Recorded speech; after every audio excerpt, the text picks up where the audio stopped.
ও আমার যুবক, জীবনে তো মাইয়ার চরিত্রের উপরে হামলা কম করো নাই, আর কতবার করার পরে তোমার জীবনটার স্বাদ মিটবে, তারপরে তওবা করবা। ও আমার যুবক বাবা, মনের আশা মিটাইতে গিয়া রাতের বেলা দরওয়াজা জানালা আটকাইয়া তো মোবাইল দিয়া গুনাহ কম করো নাই, আর কত রাত গুনাহ করলে মনের আশা মিটবে, তারপরে তওবা করবা। ও আমার যুবক বাবা, জীবনে তো দাড়ি কম কাটো নাই, নামাজ কম সারো নাই, বেপরদায় কম চলো নাই, আর কত বছর পর্যন্ত এই অন্যায় করার পরে তোমার আশা মিটবে, তারপরে তওবা করবা। পাশাপাশি এই কথাটাও বলো, তোমার আর হায়াতের বাকি কতদিন? ও আমার কলিজার যুবক, স্কুলে পড়ো, কলেজে পড়ো, চাকরি করো, ব্যবসা করো, বাধা নাই। আমি এতক্ষণ যতই বয়ান শুনাইছি একবারও বলি নাই স্কুল কলেজ বন্ধ করে মাদ্রাসায় যাও, আমার মতো টুপি লাগাইয়া হুজুর হও, একবারও বলি নাই। আমি তাবলিগের লাইনের সন্তান, পীরের মুরিদ, আমি কওমি মাদ্রাসার সন্তান, একবারও বলি নাই মাদ্রাসায় যাও, তাবলিগে যাও, পীরের কাছে যাও, না হয় ধ্বংস। না, কোনো ভয় নাই। স্কুলে পড়ো ধন্যবাদ, কলেজে পড়ো ধন্যবাদ, দোয়া করে গেলাম, ডাক্তার হইও, ইঞ্জিনিয়ার হইও, প্রফেসর হইও, ব্যবসায়ী হইও, চাকরিজীবী হইও, তবে ছোট্ট একটা দাবি করে গেলাম, বেয়াদব হইও না। তোমার ব্যবহারে কোনোদিন যেন মা বাবা কষ্ট না পায়, তোমার আচরণে কখনো যেন শিক্ষকেরা কষ্ট না পায়, তোমার ব্যবহারে কখনো যেন উলামায়ে কেরাম কষ্ট না পায়। কেন? মা বাবার যদি কষ্ট লাগে, দোয়া বরদোয়া চলে আসবে, বরদোয়া যদি লেগে যায় তোর জীবন পঙ্গু হয়ে যাবে। শিক্ষকের বরদোয়া যদি ছাত্রের উপরে লেগে যায়, শিক্ষার জগৎ থেকে হারিয়ে ফেলবা। যদি আলেমের বরদোয়া কোনো বান্দার উপরে পড়ে যায়, চরিত্র থেকে নিশ্চিহ্ন হয়ে যাইবা। এই জন্য তুমি লেখাপড়া যাই করো না কেন, আদর্শ ঠিক রেখে চলিও। মা বাবার দোয়া নাও, শিক্ষকের দোয়া নাও, উলামায়ে কেরামের নেক নজর নিয়ে নবীর তরিকা মেনে চলো। এবার একটু বাস্তবে দেখো তো, আমার কথার সাথে তোমাদের লাইনের যুবকেরা মিল করে চলে কিনা দেখো তো বাবা। একটু আগেই বলছিলাম, কলেজে পড়ে, ভার্সিটিতে পড়ে, 5 বেলার নামাজ পড়ে, এমন কি যুবক নাই? তোমার কপাল কেন খারাপ? কার অভিশাপ লইয়া জন্ম নিছো বলো? এত বয়ান, এত বয়ান, এত বয়ান, দাওয়াত তাবলীগের বয়ান, পীর মাশায়েখের বয়ান, জুমার খতিবের বয়ান, এত বয়ানের পরেও তুমি কেন নামাজ পড়তে পারো না? তোমার মতো যুবক রাস্তায় গাড়ি চালায়, নামাজ ছাড়ে না, বলো বাবা তুমি কেন পারবা না? তোমার কপালে কার অভিশাপ লাগছে? তুমি কেন নামাজ পড়তে পারো না? তোমার মতো যুবক নদীর মধ্যে মাছ ধরে, নামাজ ছাড়ে না, কৃষি কাজ করে, নামাজ ছাড়ে না, রডের ফ্যাক্টরিতে কাজ করে, নামাজ বাদ দেয় না, সিমেন্ট ফ্যাক্টরিতে কাজ করে, নামাজ ছাড়ে না। তোমার মতো যুবক র্যাব, আর্মি, পুলিশ, বিডিআরের চাকরি করে, নামাজি নাই? তোমার মতো যুবক ওসি, ডিসি, এসপি, 5 বেলার নামাজি নাই? তোমার মতোই তো জেনারেল লাইনের যুবক, ডাক্তার, প্রফেসর, ইঞ্জিনিয়ার, 5 বেলার নামাজি নাই? তুমি কেন পারবা না? আমার ভয় লাগে তোমার কপালে না জানি কার অভিশাপ লাগছে। জীবনে তো কম গুনাহ করো নাই, মনের শখে শখে পার্কে দৌড়াইছো, কি জানি মজা। বাবা পায়ে দইরা একটু জিজ্ঞাসা করি, আর কতদিন পার্কে দৌড়াইলে তোর মনের আশা পূরণ হবে, তারপরে তওবা করবা?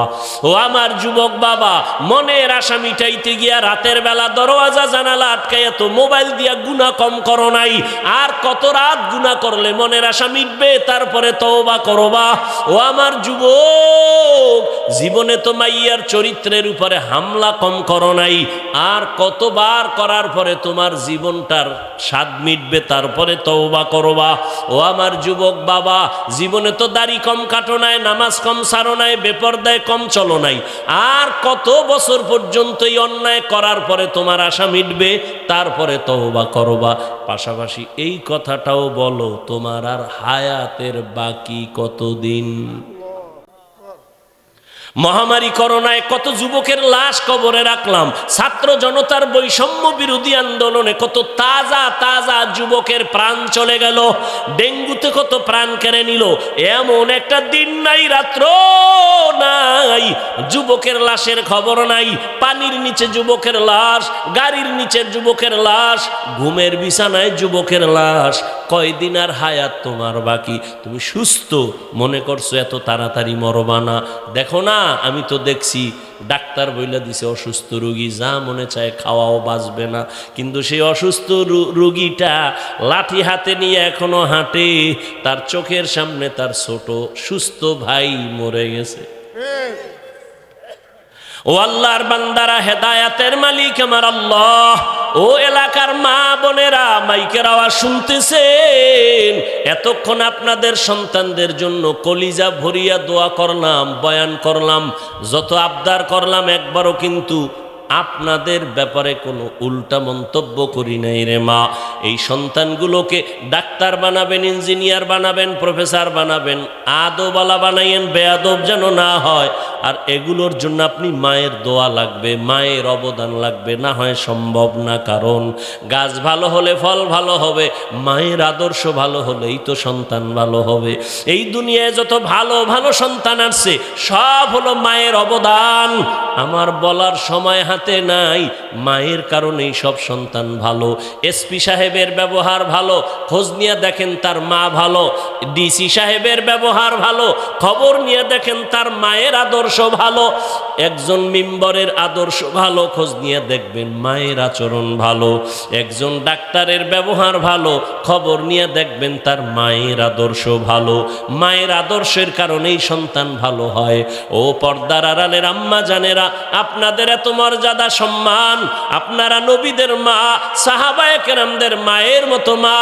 আজকে এই স্টেজে কত ছাত্রের মাথায় পাগড়ি দিলাম, এরা আলেম হয়েছেন, এরা হাফেজ হয়েছেন, এদের মা বাবার জীবন কত ধন্য। ও পর্দার আড়ালের মা, আপনার কি মনে চায় না একটা ভালো সন্তানের মা হয়ে কবরে যাবেন? কোরআন পড়াই একটা, ওই ডাক্তার সন্তান ডাক্তারি করবে, কোরআন পড়িয়া নামাজ পড়িয়া আপনি মা বাবার জন্য দোয়া করতে ভুলবে না। এখনো সময় আছে, তওবা করেন। আপনার মতো কত মা এখনো আছে পর্দা করে, মোবাইলে চরিত্র নষ্ট করে না, নামাজ ছাড়ে না, বেপর্দায় চলে না, স্বামীর মাল খেয়ানত করে না, স্বামীর মাল হেফাজত করে, সন্তানগুলোকে ভালো বানাবার চেষ্টা করে। আম্মা জানের আপনারা কেন পারবেন না? এখনো সময় আছে, তওবা করেন। মনে মনে আল্লাহকে বলেন, হে মালিক, আর বেপর্দায় চলবো না, নামাজ ছাড়বো না, মোবাইলে সময় নষ্ট করব না, স্বামীর মালের খেয়ানত করব না, সন্তানগুলোকে আদর্শ সন্তান বানাবো। ও আমার যুবক বাবারা, তওবার নিয়ত করো। আবু জাহালের মতো কপাল পুরিও না, ওমরের মতো মেজাজ নিয়ে তওবা করে নাও। ওমরের মতো তৈরি হইয়া আল্লাহকে মনে মনে বলো, আল্লাহ, জীবনে এক পর্যায়ে গুনাহ তো কম করি নাই, মায়ের সাথে বেয়াদবি, বাবার সাথে বেয়াদবি, মুরব্বীদের সাথে বেয়াদবি, আলেমদের সাথে বেয়াদবি কম করি নাই। আজকে থেকে তওবার নিয়ত করে ফেললাম। জীবনে জেনারেল লাইনে পড়ি আর যাই করি, আমার মতো যুবক যদি একটা স্কুল কলেজে পড়ে নামাজ পড়ে, আমি কেন পারবো না? আমার মতো সন্তান ব্যবসা করে, চাকরি করে, নামাজ পড়ে, আমি কেন পারবো না? আজকে থেকে তৈরি হয়ে গেলাম, আর নামাজ ছাড়বো না, দাড়ি কাটবো না, বেপরদায় চলবো না, মা বাবার সাথে বেয়াদবি করবো না। শিক্ষকের দোয়া নিয়া, ওলামায়ে কেরামের পরামর্শ নিয়া, নবীজির আদর্শ নিয়া জীবন ভর চলবো, গুনাহের দিকে আর যাব না। তওবা নসিব যদি হয়, মুনাফিকি যদি না থাকে, খাঁটি তওবার নিয়ত যাদের আছে, দুটো হাত আল্লাহকে দেখাইয়া দাও। আয় আল্লাহ, হাতগুলো কবুল করে নেন, তওবা কবুল করে নেন, তওবার উপরে মজবুত হইয়া চলার মতো তৌফিক দান করেন। আমিন। আলহামদুলিল্লাহি রাব্বিল আলামিন।